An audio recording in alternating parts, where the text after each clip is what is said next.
La Bible parle beaucoup de la nouvelle naissance et des fois on ne comprend pas bien qu'est-ce que ça veut dire exactement et pourquoi il y a des gens et des croyants qui utilisent ce terme. Mais en fait, c'est quelque chose qui... C'est une grande différence entre quelqu'un qui dit qu'il croit que Dieu existe et quelqu'un qui suit en fait la foi en Christ.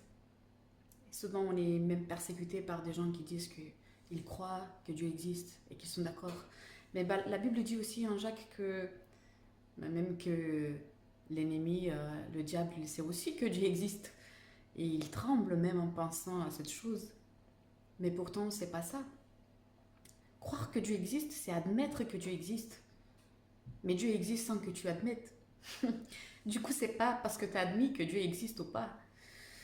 Mais croire en Dieu, croire en Dieu, ça veut dire d'obéir à tout ce qu'il a dit, de vivre vraiment ce qu'il a dit. Ça veut dire de dire oui, tu dis la vérité, donc je vais suivre ce que tu me dis. Tes règles, tes limites.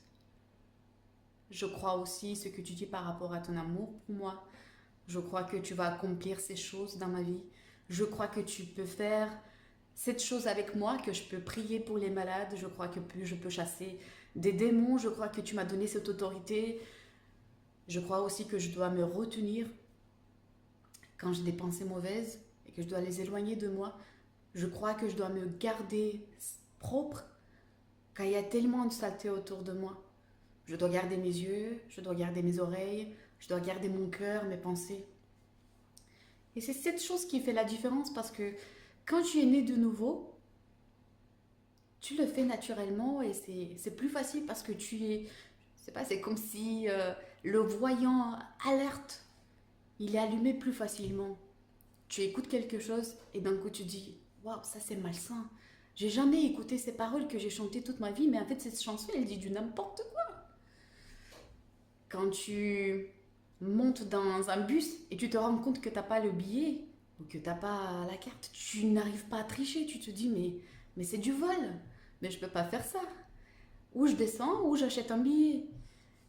Donc il y a des choses que tu te permets plus faire. Mais surtout, la nouvelle naissance, c'est quelque chose qui vient d'en haut. Au début, je ne comprenais pas bien ça. Donc j'ai essayé de forcer en donnant plus de la Bible, plus de connaissances, plus de témoignages. Mais en fait, je me suis rendu compte que c'est pas ça qui crée cette nouvelle essence, mais ça vient vraiment de Dieu. Mais pourtant, il y a des étapes qu'une personne elle peut faire avant. Et c'est quoi ces étapes? On